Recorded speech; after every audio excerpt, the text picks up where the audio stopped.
Working in the cultural sector. In the cultural sector, the workplace environment is not always conventional. You know that because your auntie keeps reminding you of it.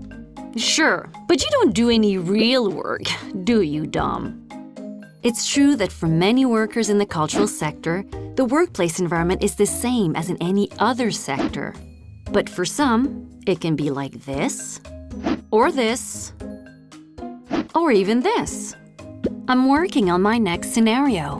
But although our workplace environment is unconventional, it doesn't mean that the relationship between colleagues should also be unconventional.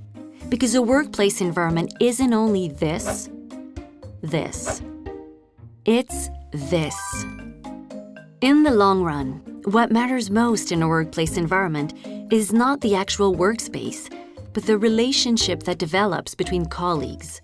And this is true even if the collaboration doesn't take place in a physical environment, but rather in this strange and futuristic space called the web. Since the workplace environment in the cultural sector is often ephemeral, relations between colleagues can also tend to be ephemeral. This atmosphere can easily become conducive to harassment. The precariousness of employment, the fear of not being recommended for future contracts, and the high level of competitiveness can force us to disregard or dismiss harassment.